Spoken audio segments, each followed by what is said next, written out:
Hello everyone, Radhe Radhe. आपका मेरी story के नेक्स्ट पार्ट में स्वागत है। मेरी स्टोरी का नाम है प्यार हो ही गया। अपने पापा की बात सुनकर नैना हैरान रह जाती है। उसे अपने पापा की बातों पर विश्वास नहीं होता, इसलिए वो पुलिस स्टेशन जाती है और पुलिस से बात करती है। पुलिस भी उसको वही सब बताते हैं जो उसके पापा ने बताया था। उसके आंखों से आंसू निकलने लगते हैं। उसे समझ नहीं आता कि एक पल में उसकी जिंदगी कैसे बदल गई। उसे समझ नहीं आता कि वह ये बात करे भी तो कैसे। वो इस चीज का पता लगाए कि उसके साथ जो कुछ भी हुआ वो किसने किया था, या फिर इस बात का पता लगाए कि उसकी मम्मी ने आत्महत्या आखिर क्यों की। उसने पुलिस को कहा, मेरी माँ कभी आत्महत्या कर ही नहीं सकती। सर प्लीज आप पता कीजिए और मैं कंप्लेन लिखवा रही हूँ। मुझे अपने पापा पर शक है। आप प्लीज उनसे पूछताछ कीजिए, आपको सच पता चल जाएगा। पुलिस ने कहा, ऐसा कोई सबूत ही नहीं है कि हम ये बोल सके कि तुम्हारी माँ ने आत्महत्या किया है, और एक शक के बिना पर हम आपके पापा को अरेस्ट नहीं कर सकते। हाँ, बट आपकी कंप्लेन दर्ज है, इसलिए हम उनसे पूछताछ जरूर कर सकते हैं। तुम फिक्र मत करो बेटा, हमसे जो बन पड़ेगा हम करेंगे। नैना यामिनी और राहुल से कहती है, मुझे घर छोड़ दो। यामिनी कहती है, तुम वहाँ पर कैसे रहोगी?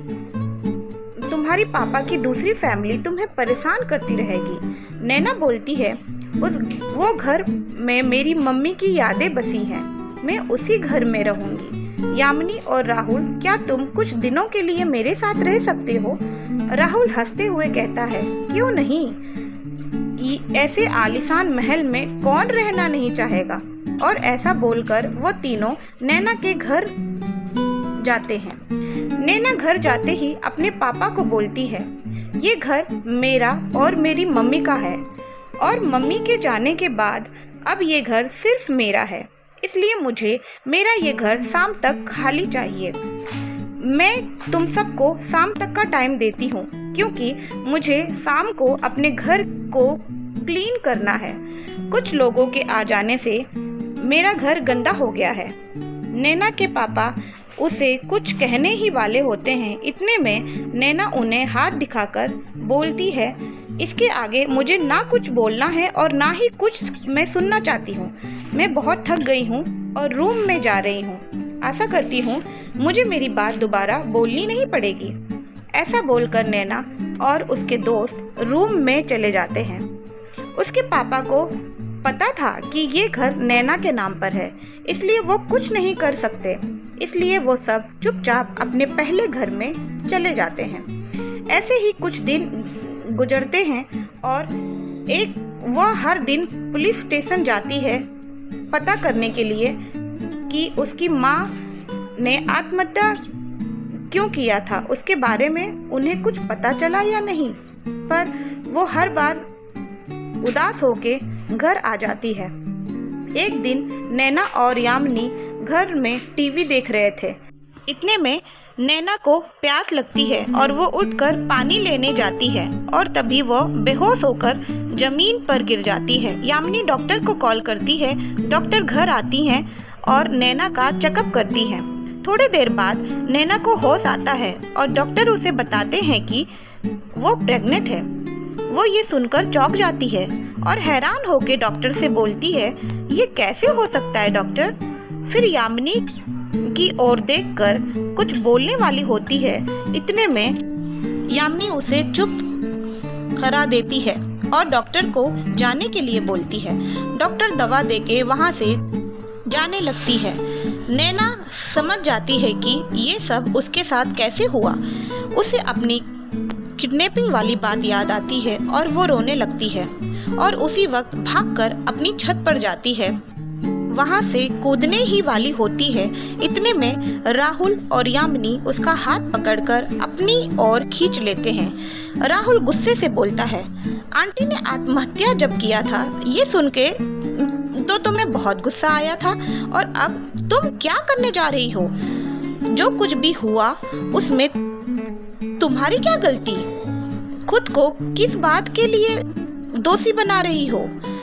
क्या तुम हमारी दोस्ती पर शक करती हो? कम से कम हमसे बात तो करो। तुम तो सीधा अपनी जान देने जा रही हो। माना कि तुम्हारे साथ बहुत गलत हुआ, पर इसमें तुम्हारी क्या गलती है? नैना को यामिनी ने गले लगा लिया और समझाते हुए उसे नीचे ले आई। नैना को समझ नहीं आ रहा था कि वो क्या करे, इसलिए वो डॉक्टर के पास जाती है और अबॉर्शन के बारे में बात करती है। पर डॉक्टर बोलते हैं, अब कुछ नहीं हो सकता, इतना समय होने के बाद हम ऐसा नहीं कर सकते। नैना यामिनी के साथ घर चली आती है। नैना को समझ नहीं आता कि वो क्या करे। उसे इस बच्चे को जन्म देना ही होगा। यामिनी नैना से कहती है, यार क्या तुझे थोड़ा सा भी याद नहीं है कि उस दिन तेरे साथ क्या हुआ था? नैना उसे ना में मुंडी हिलाकर जवाब देती है। धीरे धीरे समय बीतने लगा और नैना को अपने अंदर पल रहे छोटे से जान से प्यार होने लगा। उसे महसूस होने लगा कि माँ बनना कितना खूबसूरत है। और फिर एक दिन नैना का एक बेटा हुआ। बेटा होने के उसी रात नैना के रूम में कोई आता है। उस वक्त नैना के पास कोई नहीं था। नैना सो रही थी। नैना को किसी के आने की आहट आई और नैना की आँख खुल गई। नैना जैसे ही कुछ समझ पाती, कोई उसके बच्चे को उठाकर ले गया। नैना ने उसे बचाने की बहुत कोशिश की, पर वह कमज़ोर थी, इसलिए लड़ ना पाई। जब तक नर्स और उसके दोस्त दौड़कर आए, तब तक वो आदमी उसके बच्चे को ले जा चुका था। इस बात को अब 6 साल गुजर चुके थे। नैना और यामिनी अब डॉक्टर बन गए थे और राहुल बैंक मैनेजर। और यामिनी और राहुल की शादी भी हो गई थी और उनकी 5 साल की एक छोटी सी बेटी थी। नैना के लिए यामिनी की बेटी उसकी जान थी। नैना के बेटे के गुम हो जाने के बाद नैना यामिनी की बेटी के लिए वो सब कुछ करती जो वो कभी अपने बेटे के लिए करती। यामिनी की बेटी का नाम रोमा था। रोमा बहुत इंटेलिजेंट थी। वो जितना पढ़ाई में तेज थी, उतना ही उसको गेम खेलना पसंद था और वो गेम से इतना पैसा कमाती थी कि कोई सोच भी नहीं सकता था कि इतनी छोटी बच्ची और गेम से इतना पैसा कमा सकती है। नैना को रोमा प्यार से मासी मॉम बुलाती थी। गेम की दुनिया में रोमा को सब ब्यूटीफुल गर्ल के नाम से बुलाते थे। एक दिन नैना को एक कॉल आया और उसने उससे कहा, अगर अपने बेटे के बारे में जानना चाहती हो तो गोवा आ जाओ। नैना ये सुनकर चौंक गई। आगे की कहानी जानने के लिए आप सब देखते रहिए मेरी ये कहानी, जिसका नाम है प्यार हो ही गया। अगर आपको मेरी कहानी अच्छी लगी हो तो प्लीज़ इसको लाइक करें, मेरे चैनल को सब्सक्राइब करें और अपने फ्रेंड और दोस्तों के साथ मेरे वीडियोस को शेयर करें। Thank you, bye bye. मिलते हैं नेक्स्ट पार्ट में।